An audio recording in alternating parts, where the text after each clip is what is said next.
Hello. Welcome to Kernels of Truth, brought to you by Progress Kentucky. We have an important episode for you this week. We're going to take a look at the General Assembly's latest efforts to take Andy's power, all while he's incredibly popular across the state. We're going to then check in on a few horrible moments from our DC delegation.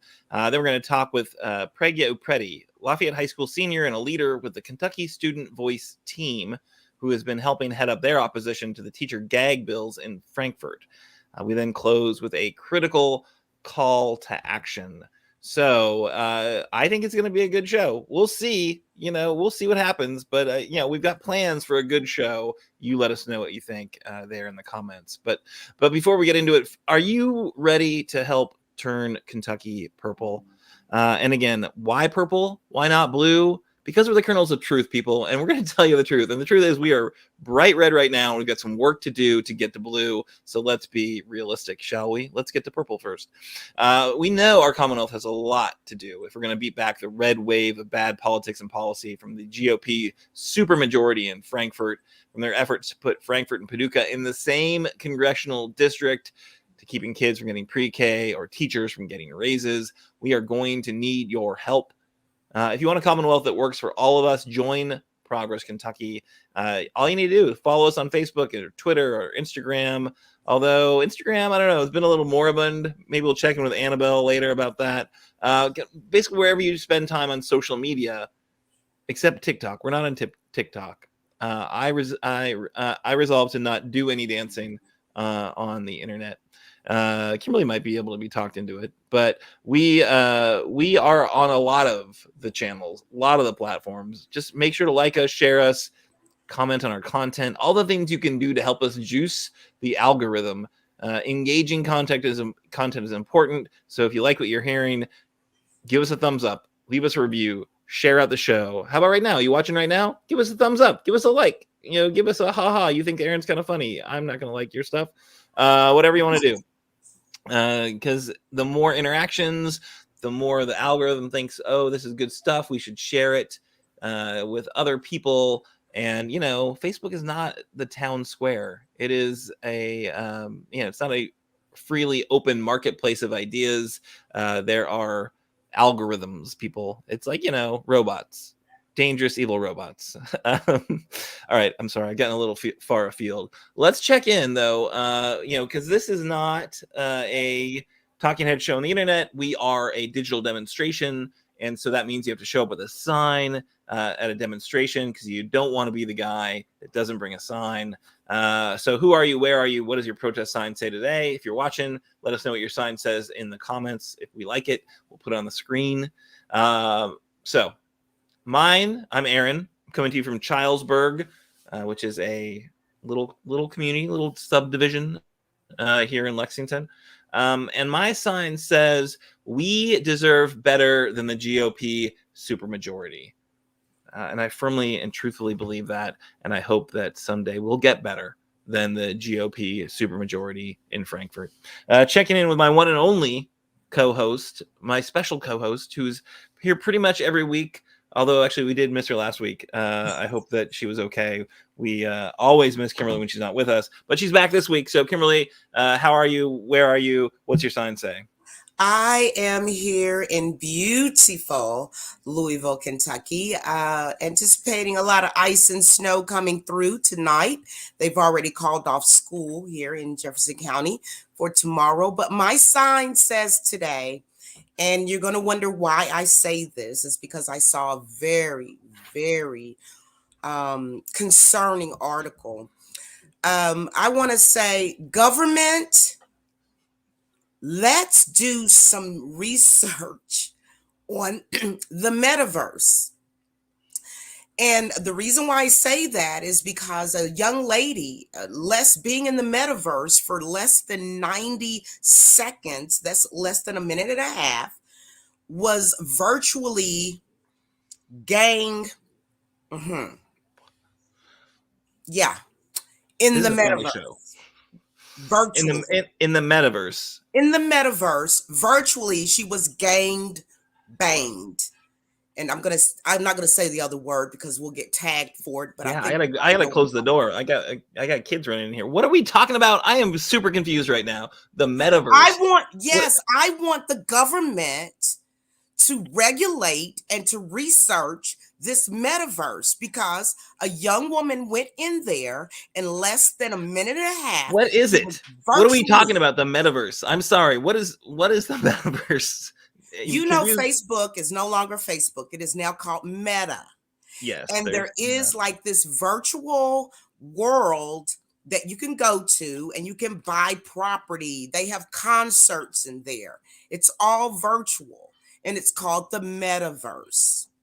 mm, And a lot of shaky things are going on in there virtually, and the government needs to take a look at it. Isn't that what we hired them to do? Isn't that the reason why they get our taxpayer money and we elect them to do something?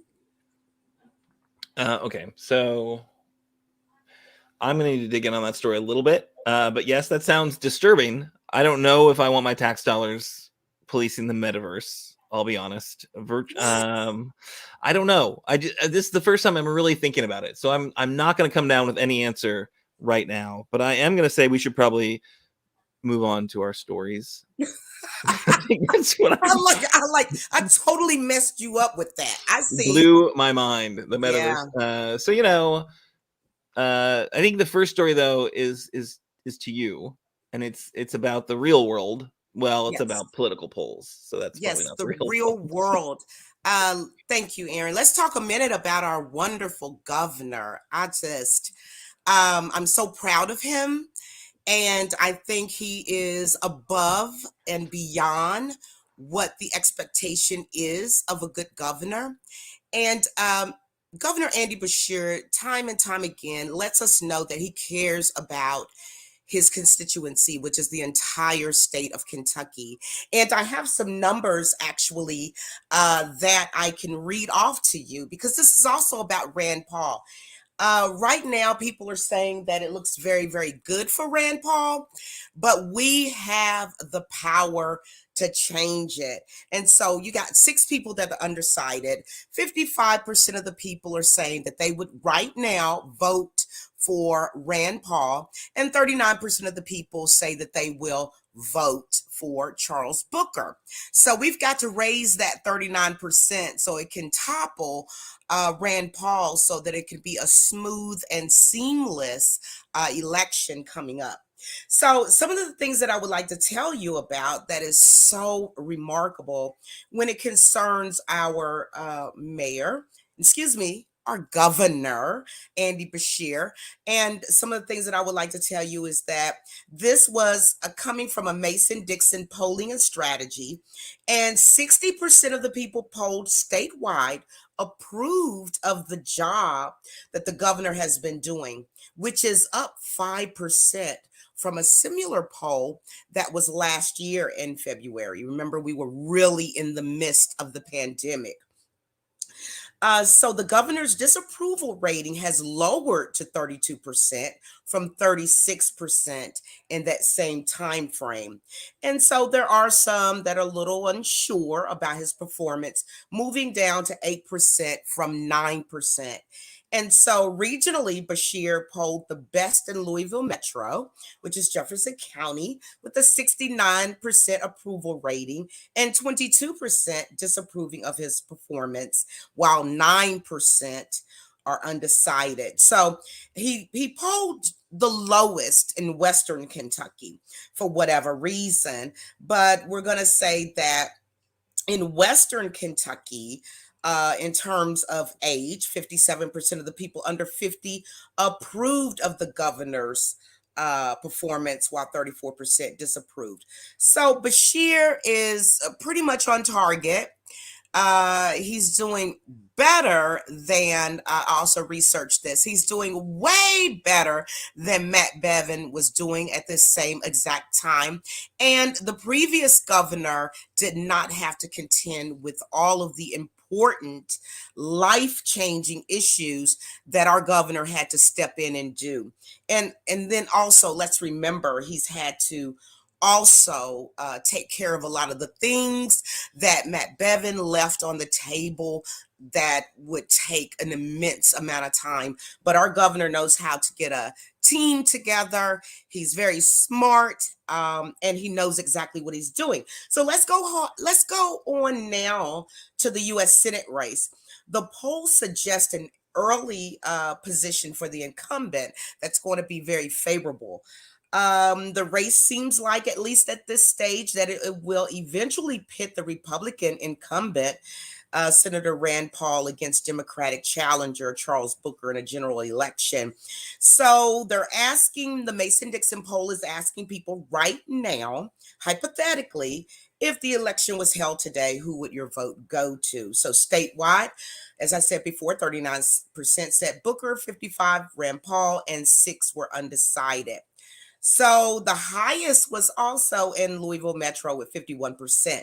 So in terms of the party, 73% of Democrats said that they would vote for Booker, while 22% said that they would vote for Rand Paul, leaving the 5% undecided. So all in all, what this is telling us, ladies and gentlemen, that in order to get Rand Paul out, the filing date is come and gone.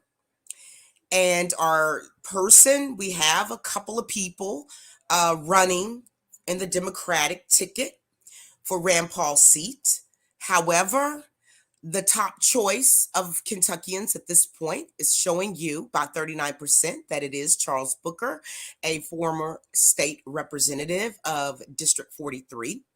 So at this particular time, ladies and gentlemen, is time where the rubber meets the road. Do you want Rand Paul again? I don't think so. What has he done for you? I'm going to sing that Janet Jackson song. No, I'm just going to say, what has he done for us lately? Absolutely nothing but make Kentucky look like the last on the totem pole. So it's up to you, ladies and gentlemen, what you're going to do. It's time to make those phone calls, canvass, do whatever we can do to get a Democrat elected into that seat. Back to you, Aaron.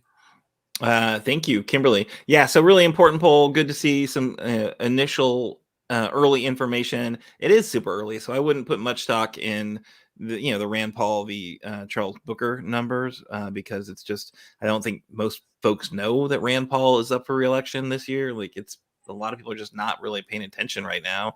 And, I think Booker's been doing a really good job of kind of building his base and engaging activists and training folks up and, getting people ready to do the canvassing and do the, the kind of grassroots push. But it's just too early to do it, really. I think,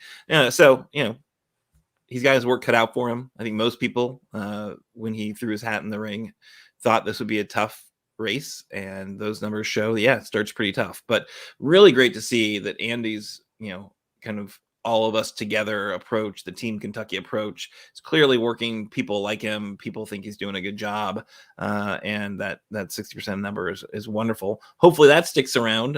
His election is in 23, so we've got some time there for, obviously that no one thinks he's, no one's running against him right now, so course he's doing well, but it'll be interesting to see how that all plays out. All right, we're going to move on to the next story, which is, of course, Andy's super popular all across the state, except for a specific location in Frankfort, where the General Assembly really doesn't seem to like him. As we talk about a lot in this show, the supermajority seems to go out of their way to do everything in their power to take away his power. So the most recent news on that front is that they want to take the Kentucky State Police. There's a bill proposed to take the Kentucky State Police out of the Justice and Public Safety Cabinet, of course, which is overseen by the governor, and put it under a quote unquote independent commission. This is brought to you by Ed Massey, and then House Budget Chairman Jason Petrie, and a few others who are proposing this. And they're saying they want to take the politics out of the KSP, and that this governor has been too political. I don't know what he's done. He did in 2020 ask for the resignation of the KSP commissioner. That was Rodney Brewer. That's because he was using training materials that included quotes from Adolf Hitler and endorsed the regular employment of violence for KSP troopers. So that seems like that's not politics. That's just staff management. Somebody's got to take the fall for that. That is a horrible situation to have been exposed. If you recall, that was actually, I think, exposed by a high school journalism class. So a high school newspaper that exposed those horrible training materials. Pretty impressive stuff there from high schoolers. Teaser for later in the show when we'll be talking to another impressive high school organization and representative. So yeah, I do think that Massey's push is outrageous because, of course, that's what they do. They're in the Kentucky GOP supermajority.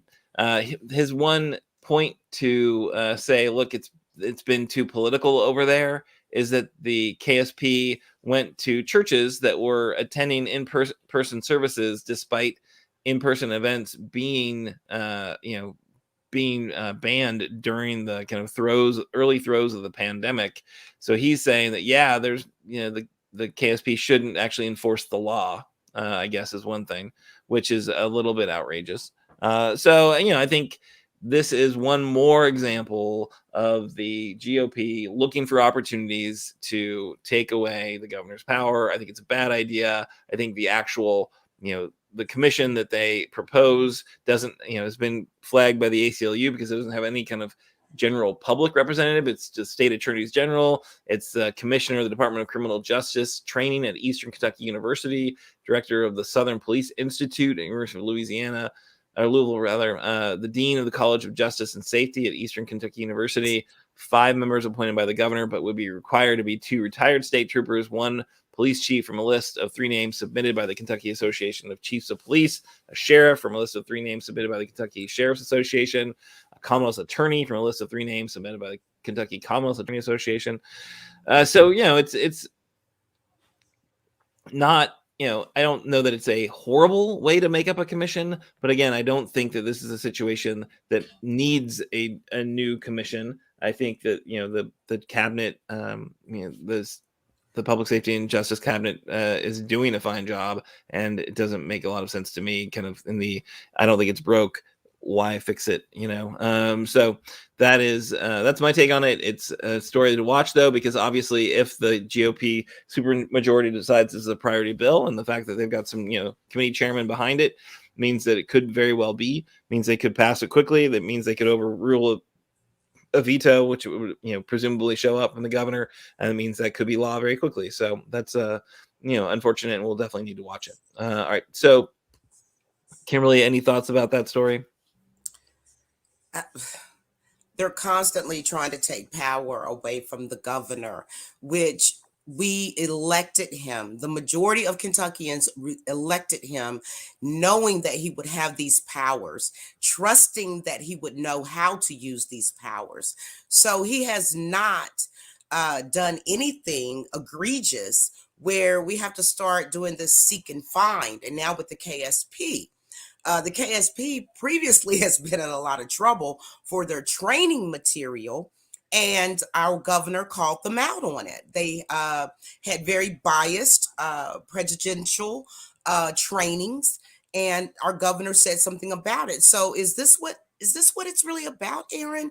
Is it really about because he calls out things when they're wrong and he takes measures to have them change, that the Republicans are like, well, since he, said something about that, we're going to take the power away from him? What do you think? Do you think that's what it's all about? I mean, I think that certainly could be a part of it. I do believe that would be an element that kind of caught their eye and their attention. I also think that they're these are guys that, all guys, right, in the shower are thinking about ways to take Andy Bashir's power, right? So I think if it shows up, then they're going to, like, oh, the governor can do that. Oh, we should keep him from doing that, right? So I think it's absolutely, whatever opportunities come to them, and I'm sure they've got their political operatives considering it constantly, what they can do with their ridiculous super majority. So, they're just jealous. They're jealous.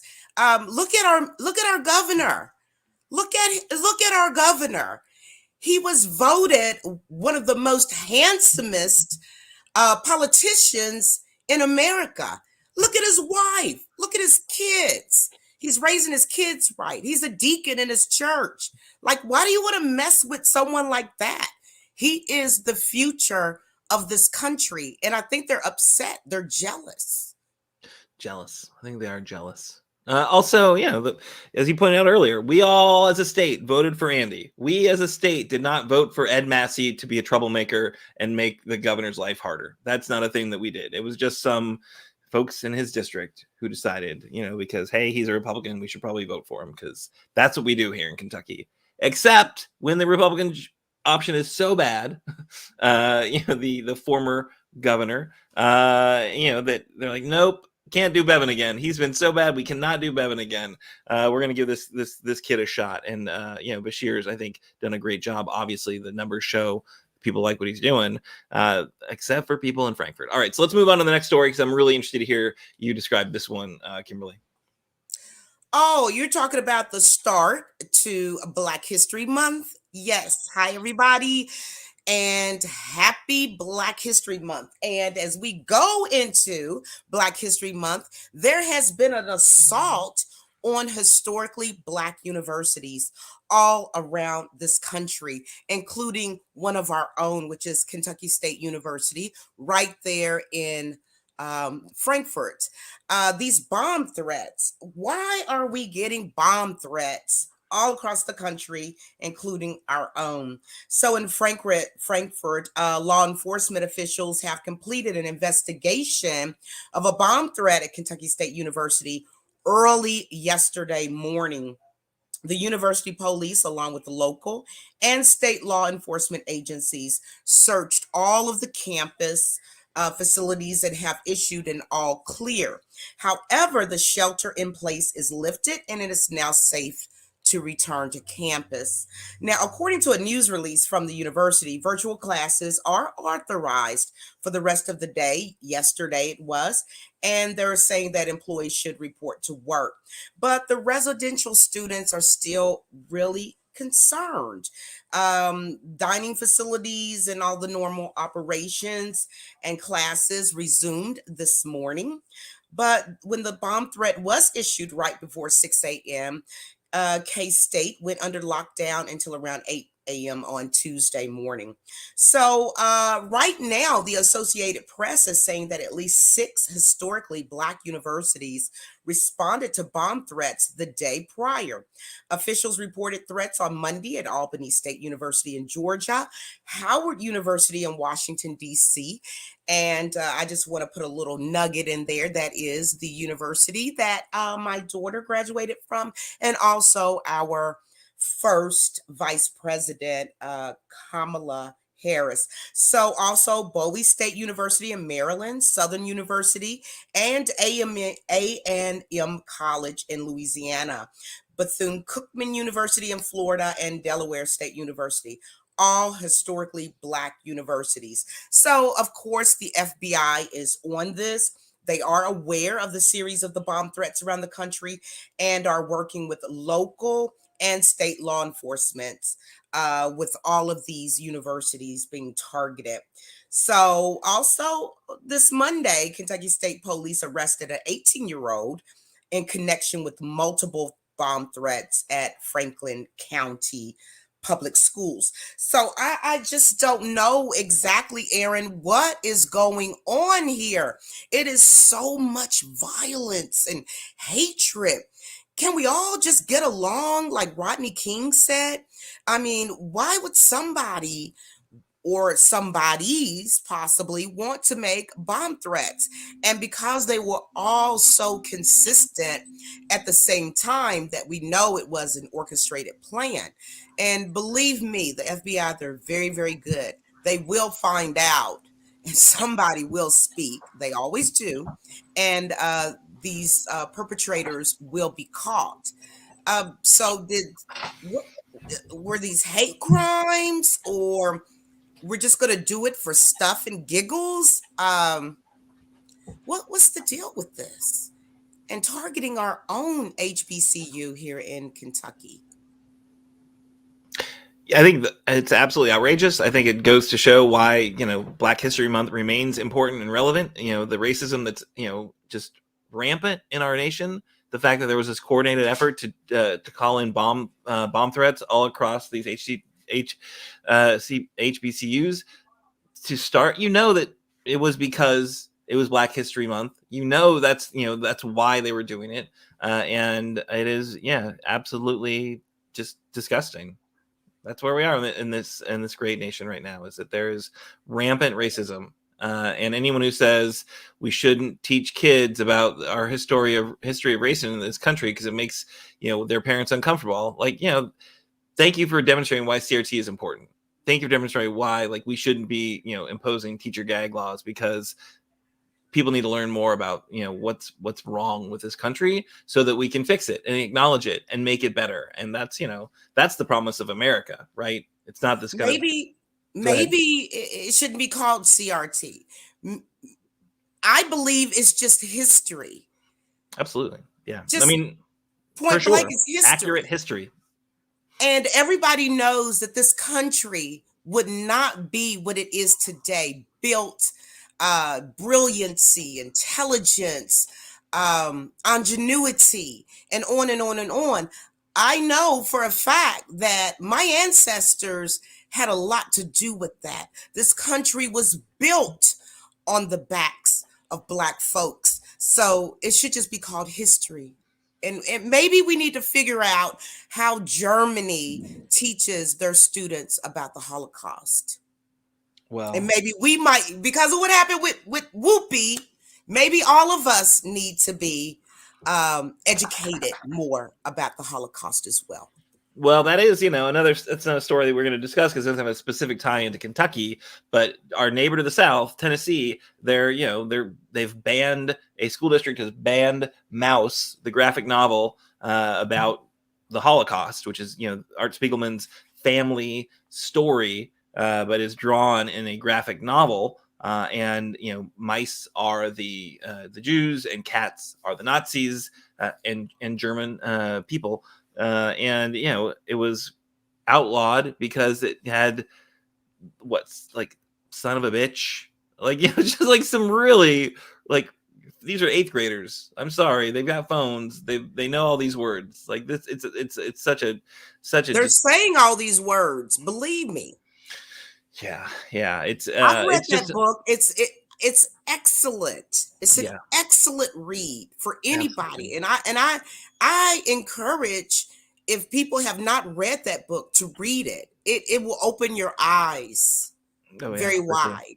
Yeah, it's powerful stuff, and that's why it's gone, right? It's because it's powerful, not because it had bad words. It's because a bunch of white parents don't want to be uncomfortable when their kids ask them questions about some of this history. So at any rate, we need to move to the next story. I think the next story is mine, and it is about our friend Rand Paul. So remember that guy, handy lead over Charles Booker.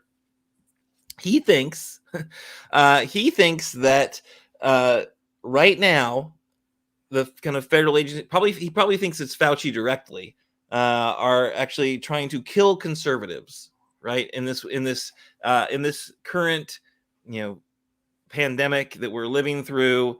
His quote, he was on OAN, which of course I didn't see it because I don't watch OAN, but it was said in an interview that quote, "These are the people who would actually limit our access to treatment for COVID.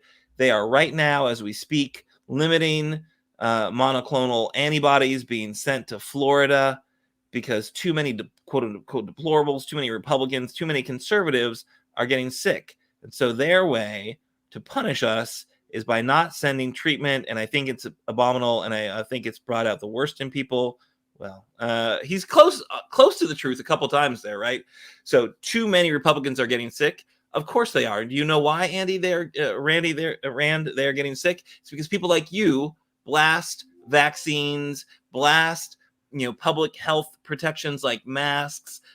Because you've got this entire political, one side of the political spectrum that is saying that freedom is more important than a vaccine and keeping yourself out of the hospital, right? Like that's like it is literally killing conservatives. But he's saying that the real problem is that they aren't allowing monoclonal antibodies to go to places that need them. Which again, like, just where does he come up with this stuff? It's insane. It is not. There are not enough monoclonal antibodies to give to everyone who needs them. That's a problem. But of course, if everyone got boosted, they wouldn't need so many of them vaccinated and boosted. So he is close to the truth, but missed it widely because no one is limiting that. They don't want to. It's not that they don't want to send them to places that are conservative. They just don't have enough to send them everywhere. And he also said that he's seen liberals stomping on their graves and laughing hysterically when a conservative died of COVID. I don't know that that's a thing that's happening.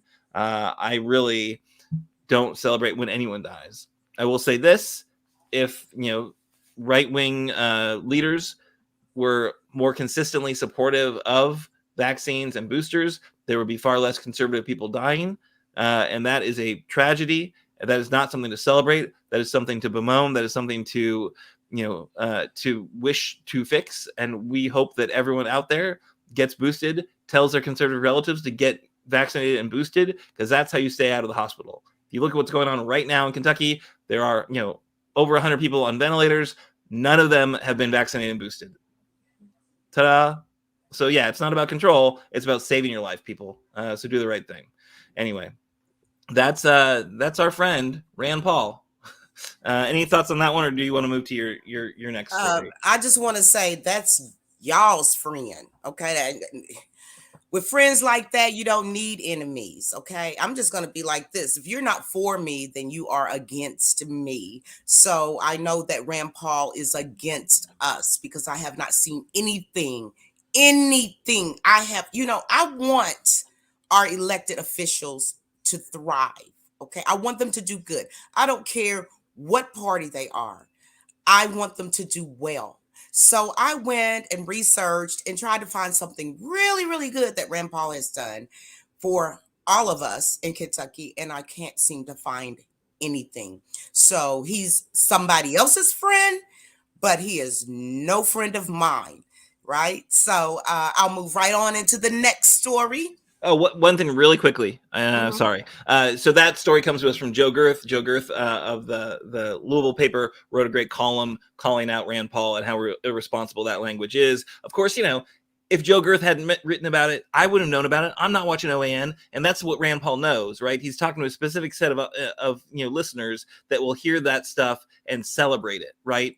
He's probably not going to say that in the teletown hall he had tonight, where he called just random voters to ask them to listen to his garbage, right? He's not going to say that. He adjusts his message to the audience, just like all these right-wing nut jobs, and it's a problem because it's misinformation being fed to a bunch of people who don't get information from other sources, and that's a real problem. All right, back to you. Exactly, because honestly, maybe 96% of the people are not as politically inclined and do their research as some of us do. We're in like that 4%.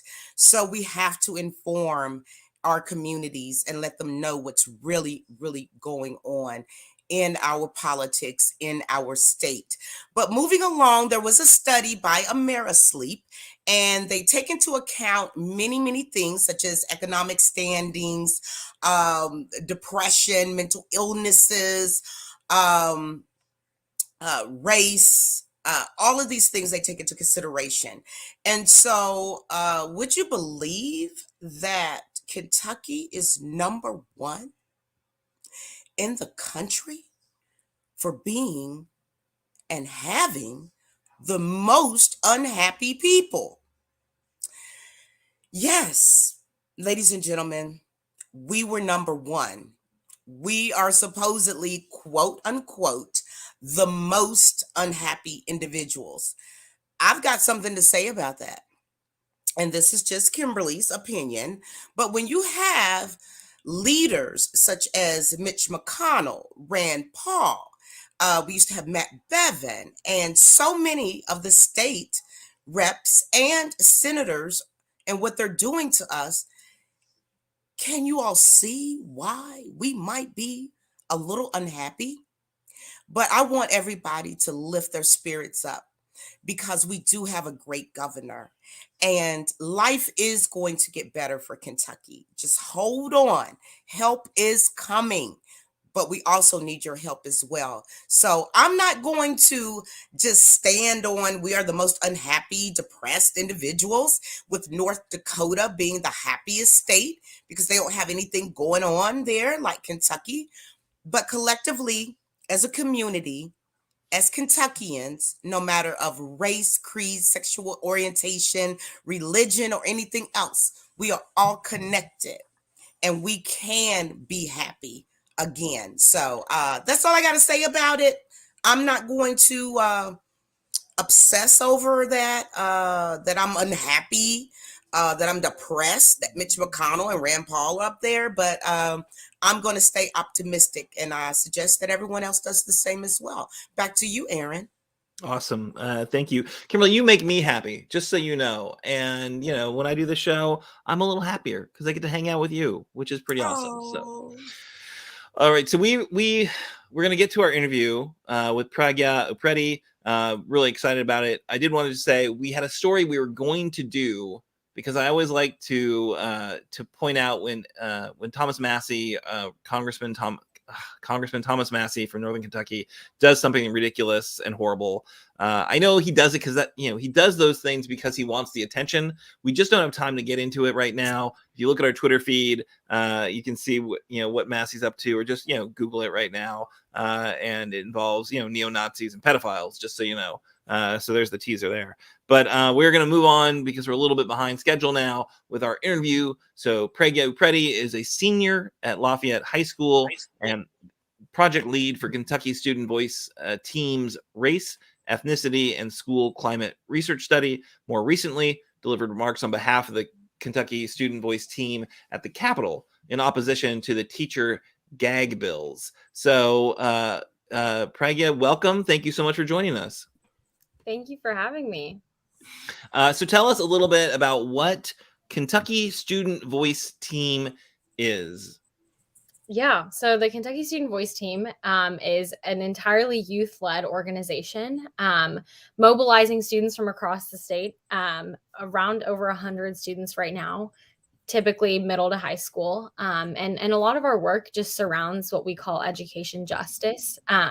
And through our eyes, that looks like co-creating more just and democratic schools where students are looked at as partners in this work to improve our school system at large. So at any given time, we're working on several projects at once, but that really is siphoned out into three big categories for us. So under education justice, we like to say that a lot of our work surrounds research, advocacy, and policy. So right now, we're working on our race, ethnicity, and school climate survey, which we've closed about a month ago, and are now kind of in the thick of the analysis of that, and unearthing the reality of what Kentucky students are saying about their experiences of race in the classroom.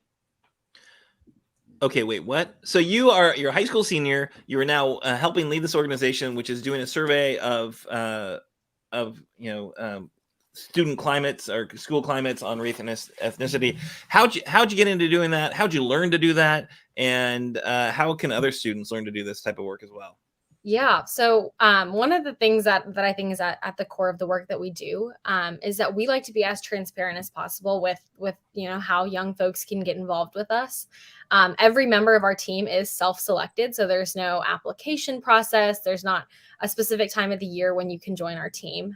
It's open for any young person that feels passionate about improving their classrooms and their environments in schools. But more than that, our work is building off of the work of students before us, and we sit on the shoulders of giants in the education justice space. So we recognize that, and I think one of the most apparent things from our work that makes us really unique and what we really like to say a truly youth-led organization is that we really prioritize intergenerational partnerships. So we have some incredible adult allies that work with us in this space that make it possible to do IRB approved research studies on, over the past couple years about how young people were reacting to school closures at the start of COVID, and so much in between that's really become super meaningful to us over the past several years. That sounds wonderful. So if you're a student and you're watching this, you can get involved just by saying, hey, I'm interested and I want to get involved. Folks go to the website, that kind of thing. Yes. Our website is KentuckyStudentVoiceTeam.org. And I'm happy to share the links with anyone that's interested. But yeah, we, try to make it as transparent of a process as possible. A lot of our work happens on a digital space as well. So that's just to say that many members of our team haven't even seen each other in person, which is really, I know it's very cliche for the virtual world we're living in right now, but that's the reality of the work that we do. Cool. I've only met Kimberly in person once. So yeah, you can do great work with people remotely. All right, so I'm gonna touch on an issue, and then I'm gonna throw it to Kimberly. So I first became aware of you guys because I was looking at what was happening in the legislature, what was happening in the General Assembly, and I saw this cool kind of not a protest, but I don't know, a press event in support of teachers and in opposition to the teacher gag bills that are being, we've talked about on this show before, but and it looked like it was you. I think it was you actually speaking there at the rotunda about how important it is that these bills do not get passed.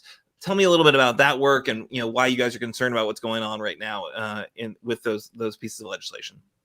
Yeah, absolutely. So this conversation around race in the classroom it's really a national conversation on what we like to call a state stage. This is something that we've seen across our entire country, and we've seen it in different lights, but has really begun to affect students in Kentucky because we're seeing these bills in Kentucky too. So House Bills 14 and 18 are really the two bills that our team's really been working in opposition of, largely because they are in tandem with each other, essentially just have one of the most problematic components of them that our team is really focused on and has, seen as a big threat to public education largely, is that there's just vague restrictions on what teachers can and can't teach. And what curricula is allowed in schools largely. So the crux of it all is that the nature of these bills from a legal perspective is essentially just analyzing whether students would feel uncomfortable about what teachers are teaching on the basis of race or sex. So, essentially teachers could face disciplinary hearings or actions and potentially lose their jobs over, teaching something that wouldn't be allowed under these bills. And that's why it's called, teacher gag bills. And each day that content wasn't taught or remedied based on like academic investigations, the school district would get fined for that. So I say all of that just, for folks out there that may not specifically know what these two bills are in particular. But as of right now, we're not seeing as much movement on this on the legislative side of things.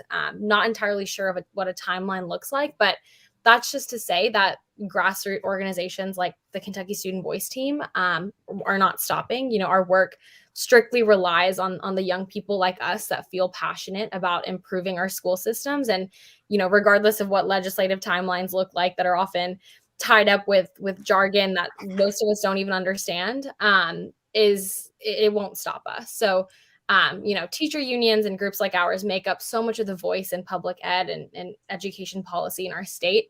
And that's why we're organizing against this. And the Capitol rally that we were at, we helped organize with the Defenders of Accurate History, and it featured several speakers from our team, including two students who had incredible pieces on their own experiences of why race was important and needed to be talked about in the classroom. Well, that's awesome. Congratulations on doing that work. I mean, I think the fact that the kind of trajectory of the bills is uncertain goes to show how important that type of work is, because I think you can absolutely hang this stuff up. They've got 60 days in this session. It's a long session, so they can cause a lot of trouble. That's my words, not yours. And I think it's really important that every outrageous piece of legislation gets a lot of public scrutiny. You can tell the stuff that they really want to get done because they slam it through immediately, right? The other stuff, they're a little bit less, like, well, we don't have time to get to it. And hopefully that means that, this will go away. We won't see this type of, just horrible approach to education. I think, history needs to be accurate. And if that makes you uncomfortable, so be it, right? And again, if you're not really paying attention to the history of the United States of America, you Yeah, you might not be comfortable, right? But we got a lot of work to do to really to educate folks about this country and about where we came from and where we're headed, and to make it as make it achieve its promise, right? Means that we need to fix some things, and that doesn't mean closing our eyes about our history, as Kimberly mentioned earlier, for sure. But speaking of Kimberly, do you have any questions for Pragya? Well, actually, I have something I would like to say to her. When I see young people as poised and confident and intelligent as she is, it makes me feel good about our future. It makes me feel good that I will be a senior in 90 years, of course, but you know whenever that happens, we have young people like her that is going to stand up for us. And the other thing, as far as we talked about CRT and that type of deal, I grew up in public school, and I was taught to believe that George Washington never told a lie. Uh, Christopher Addicks, I think he was black in the Tea Party or whatever, the thing, y'all know what I'm talking about. I haven't been in school in 90 years. So, they taught us basically like, we were just slaves and we were just singing Kumbaya all the time. And, the master did so much for us and all of that. And I got a really big culture shock when I saw Alex Haley's Roots. You remember that, Aaron?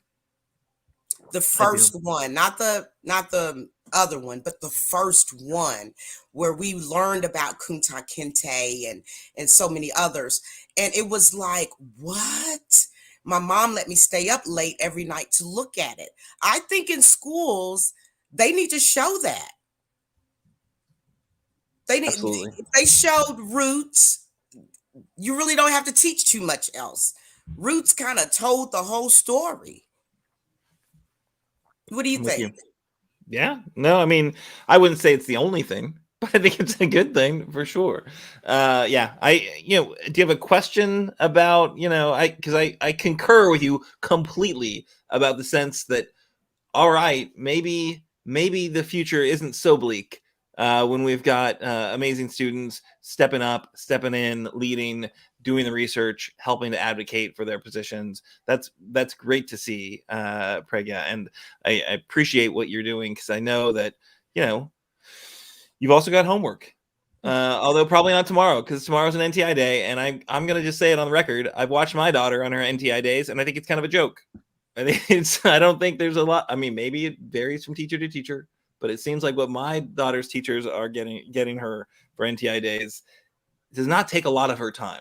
There's a lot of TV watching that happens on an NTI day. So I don't know, Pragya, what you're doing tomorrow, but maybe I could get my daughter. She's just a freshman, but maybe she could be your intern. Do you have work? You have any work you need to do on this? On the student voice team stuff? Because I truly believe that she's going to have some time to kill tomorrow. Oh, absolutely. There's always handfuls of work we're doing on our team. And I will just add, while we're like still on this topic, like our team is so expansive, and there are so many young people from all across our state. And we really do try to recognize, one, that, our leadership team in particular attracts a certain type of student, and the kids that are the most involved on our team also tend to be higher achieving students in our schools. So we realized too that, our team cannot possibly be or resemble the mosaic of student voices all across our state. So we really do try to reach students in typically hard to reach places. And that really shines through in our research. And I'm just saying that because I think that really is a testament to the work that so many young folks on our team have done over the past several years. And as we come up on about a year of being an independent organization, I think that's something that we continually applaud ourselves for. You should applaud yourself for it. That's good. It speaks of an intentionality and an awareness, and that's fantastic, because not everyone has the same opportunities to just make it happen, right? So I think some sense of reaching out to the folks who wouldn't know about you otherwise is important, right? So I good luck with that. I think it's really it speaks well of the the kind of vision of the group, and How that's can how great. can someone join? If they would like to join your group, your organization. So we have I'll drop a link to our website also below, but our website, the KentuckyStudentVoiceTeam.org, and yeah, it seems to be on the screen. But it's usually just a matter of emailing our managing partner and getting on our Slack. It's also super easy. That's kind of the platform that we use to communicate and coordinate all the partnerships we've got going on nationally too. But the door is always open, quite honestly. And we are engaging young folks all the time. There really is no strategic process of getting involved. And that's kind of why we do the work that we do. And we're able to do it often seeming so effortlessly, even though there is so much that goes on behind the scenes. But yeah, it's really just a matter of connecting with people that are already on the team. I'm happy to connect with any, young person that might be seeing this that's interested and getting involved, or even just feels like they have something to share about how to improve their school system. But yeah, a very streamlined process. Very I cool. just love her. I just love her. Oh my goodness, she's so wonderful. Well, we have a long documented history of appreciating young leadership. Just so you know, Annabelle Nagel, who is our producer, you haven't seen tonight, but you might have heard her. She's no longer a high school student. She's in the gap year before she goes off to college, likely next year. So we believe that the youth are the future. Pretty weighty stuff that we believe here. What are you doing next year though? Like, what's your plans? How are you gonna go make your mark on the world? I am honestly not sure about the answer to that question. Still trying to, still obviously hearing back for continuing my education, but I know for sure that I'm still going to be involved with this work. Grassroots organizing is really close to my heart, and I really do feel like it makes the most meaningful impact, not just on the communities that immediately, are impacted by our work, but even on a national level.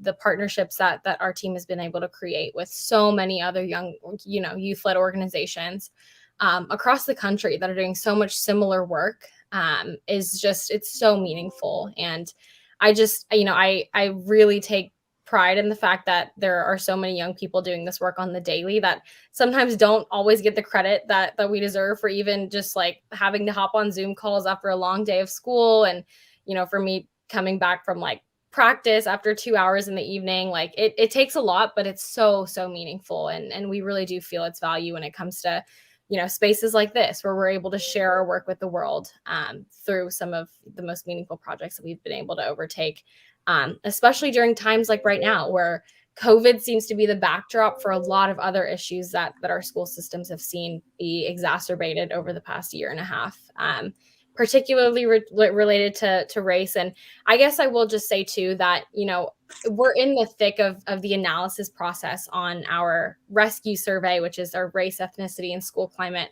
survey that we'd sent out. It did get about 11,000 responses from almost all 120 Kentucky counties. And while we're still, putting together our analysis to be able to share that out with folks, it's really interesting to see the dichotomy of those who believe that asking questions or having, conversations that are seemingly uncomfortable create problems versus people that think, doing those things addresses those problems. So we say that because there are so many young people that feel that way too, but very rarely is the attention ever given to young folks that really do have a lot to say about what's going on in our schools right now. But yeah, I'll leave it at that. That's great. And so if there was any, specific work that you're doing besides the kind of sorting through the 11,000 responses, glad you're doing that, not me. Enjoy that work. I'm sure there's a team helping you with that. But, as you look at the kind of landscape of our General Assembly, we're about just over a quarter of the way through the 60-day session. What's your like kind of primary focus there? What are things that you'd like to see, the GA either not screw up or get right, or I think we've seen some headway, like mental health days for students. That seems like a very hopeful step. I think that passed the House, not the Senate yet. But are there specific pieces of legislation beyond the the teacher gag bills that you guys are watching and paying attention to? Yeah, so our legislative team does a lot of this work as well, and we really do spend a lot of time really delving into some of the bills that feel like they're most targeted in the realm of education. But Senate Bill 1, I believe, is also another one that we've been looking at and thinking about. Obviously, a lot of attention has gone into other spaces of ours right now, just because of our rescue work and just addressing conversations relating to critical race theory broadly, which I will say too, that we've been trying to stray away from that messaging because of how hyper politicized that space has become. And quite frankly, we really do value the fact that these conversations shouldn't be political. It feels like it's just a matter of common sense that, we do this work, and we should be able to value how far we've come as a nation and how much work we still have left to do. And those two ideas should not be mutually exclusive. So I'm saying that just because a lot of the work that we pick up in the legislative sphere follows that same path of recognizing how sometimes we do need to enter an uncomfortable space to be able to do the work that we're doing. But with Senate Bill 1 in particular, I guess just as an example, it basically moves curriculum decision making to school boards versus SBDMs, where we really do see, scope to get involved with that work, just because with issues like race in the classroom, it gives students less of a say in intercepting these bills. And we know that students have a lot more voice and scope to be able to influence policy and decision making on a local level, like SBDMs versus school boards. So a lot within that sphere as well, but our attention is kind of focused on House Bill 14 and 18 right now. Yep. Yes. We had, I think, Christina Trosper on from Kentucky AFT, American Federation of Teachers. She definitely focused on that bill as well, in terms of who had say in the curriculum and things of that nature, and she did a really good job of explaining that. So folks want to find out more about it, you can look back 3 weeks ago and watch or listen to Kernels of Truth to get Christina Trosper's perspective. And she's a teacher who's intimately involved with the Kentucky American Federation of Teachers efforts there. So yeah, thank you so much, Pragya, for spending some time with us and sharing your views and giving us hope for the future. And good luck with all the efforts that you're undertaking. 11,000 responses to sort through seems like a lot of work. Again, if you need an intern to do that work, I will say this: my daughter's pretty good in terms of attention to detail, except for maybe when it comes to reloading the dishwasher. That's the one thing I think that she's not really the strongest on. My sense is that that's not going to come up really with the Kentucky Student Voice team. So. Yeah, no, absolutely. Happy to have her on the team, and any other young person that feels like they, and even older folks as well. We're super open to as many people that are just passionate about improving our schools. Yeah, Annabelle's in a gap year, and she apparently wants to be your best friend. So just to be clear, that's an offer that's on the table. You got an internship offer. I haven't cleared with my daughter yet, but I hold some sway. And then Annabelle has an offer to be your best friend. So you've had a couple of things come your way that maybe you didn't expect when you logged on tonight for your interview with Progress Kentucky's Kernels of Truth. But thank you for your work. We will keep an eye on it. We will amplify it. We look forward to hearing. Maybe we can come back and tell us what your 11,000 responses tells us about the state of education in Kentucky. Awesome. Thanks so much for having me. Awesome. All right, so we're now going to move on. We're going to close out the show, but we're going to do our call to action first because Progress Kentucky needs you. You there on the internet, you there listening on your podcast. We are not messing around. We're going to make our state more politically engaged. We're going to win more progressive representation, and we got a plan to do it. But to make it a reality, we need you. We have sent out 1,500 postcards thereabouts to potential activists across the bluegrass. We are right now getting responses. They're coming back. We asked people to take action on one of two issues. We sent out a postcard that talked about how we're staying with Andy in the face of this kind of GOP supermajority opposition, which we've just been talking about, and that one's going well. We also asked people if they'd rather, we didn't give them an option, right? We sent a a postcard, and we had two messages. The first was standing with Andy. The second was we are standing against Rand Paul's bad medical advice during the pandemic. And so, those are the kind of two options that we sent out there. And we're seeing the responses kind of coming in right now. And what we then ask people to do is not just, sign a petition or send an email to your lawmaker, but to be active and get involved with Progress Kentucky. And then anyone who does, we're going to say, hey, we're doing this great, economic messaging testing right now. We're phone calling. We're doing calls every weekend. We'll do some canvassing as well once the weather makes it okay to be out there. We need you to make that happen, though. So we've done our first kind of weekend of calling. We had a few volunteers calling through, doing not just a, hey, get out and vote, because there's nothing to vote for right now, but a, hey, let's talk a little bit about this economy and whether it's working for people. And I tell you what, it's pretty cool. The conversation has been pretty cool. You get a sense of, what people are focused on in terms of the economy, what people are focused on in terms of the kind of pandemic recovery, the role of government in all of this. You're talking to folks who, you probably wouldn't be talking to on just a turnout model. We've got a much wider net where we're talking to folks who, might have been getting their information from, maybe OAN, maybe Fox News, maybe nowhere. And it really is, I think, enlightening to have these conversations. You practice the kind of non-judgmental response, and try to draw people out to share their stories about, why they think what they think. And it's really important. So I think this is the type of work that can get us back to where Kentucky was for a very long time, which is a strongly Democratic state, right? Because why would a poor state be a Republican state? It doesn't make any sense to me at all. And I think, we just need to rethink the information that people have gotten and provide some kind of counter narratives and to, ask some tough questions. And I think, your work, your few hours on the weekend would be well spent helping us to do this stuff, because we're doing it in the 6th district. We're doing it in the rural counties that kind of were more reliably Democrat and now either aren't Democrat at all, or maybe they'll vote for Andy when the choice is, Andy or Matt Bevin, but generally don't vote for Democrats. Like, we got to make some headway in those counties if we're going to ever win again. So that's our plan, and we need you to do it. So please join us, sign up right now. You might get a Progress Kentucky hat, maybe. So that's our plan. I'm now going to turn. I did want to mention the Fairness Rally is happening on February 16th, and I think that's in Frankfort. But if you go to fairness.org/rally, you can find out for sure what's the story with that. But February 16th is coming up quick. You can see a link in our comments if you can't go to fairness.org/rally on your own. All right, so that's what I got. I think I'm going to throw it over to my sister Kimberly to close us out tonight. Thank you, Aaron. You are wonderful as usual. So I do not want to mess up the young lady that was our guest tonight, her name. So if you could please pronounce her name one more time for me, I would really, really appreciate that, Aaron.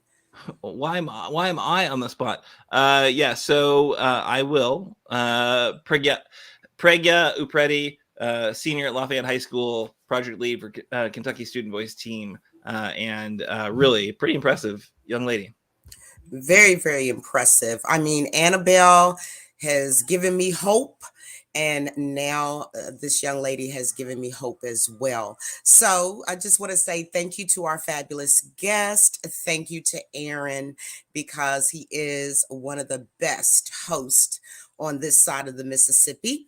And we will be back next week at 7 p.m. We will be joined by Lane Boldman, the executive director of the Kentucky Conservative Committee, the legislative environmental watchdog in Frankfort. And she'll brief us on the numerous threats to Kentucky's air, water, and ecosystems under the GOP supermajority. Now, just a little disclaimer that we have to do. Progress Kentucky is a nonprofit organization registered with the Kentucky Secretary of State, organized as a 501c4, is affiliated with the Indivisible Project and the Commonwealth Alliance Voter Engagement, otherwise known as CAVE. Progress Kentucky's goal is to educate, organize, increase voter turnout, and advance a progressive agenda through civic engagement. Some of the graphic content was provided by Couchfire Media. Couchfire Media ignites multi-camera, live stream, educational, and commercial video. Yes. So for more information, you can go to their website at couchfiremedia.com. And of course, I would be so remiss if I did not point out that this production this evening was by Miss Annabelle Nagel, our own social media chair. I mean, thank you so much for your help every week in getting the kernels of truth out to the people. I'm just going to say I am hashtag Team Annabelle all the way. And we'll be having some really exciting news about the Jones Report coming up for you pretty soon, probably an exclusive with State Representative Joni Jenkins and also with the unopposed Mayor of Shively that will be taking her spot, Beverly Chester Burton. And also, you know what, Nate, I miss Nate, but I also get to hear his music all the time. You can find more information about his music at natosongs.com. And once again, that's NATO songs.com. So if you miss our weekly live stream, do not be depressed. Remember, we're going to stay optimistic. We're going to change it. We are no longer going to be unhappy in Kentucky. Okay. So you can go and rewatch on Facebook. You'll see all of our sources and links there. And also, we do our audio podcasts, and they are available on Apple, Google, Spotify, and wherever you get your podcasts. I know we went a couple of minutes over tonight, but our guest was so phenomenal. So much has been going on within a week's time. So do something nice for somebody this week, right? It won't take any money to be nice to somebody. Be nice to somebody. Do something nice for somebody. Pay it forward, and you will never have to look over your shoulder to know how you're going to be blessed. Until then, same bat channel, same time, 7 p.m. We'll see you here next week. Have a good week.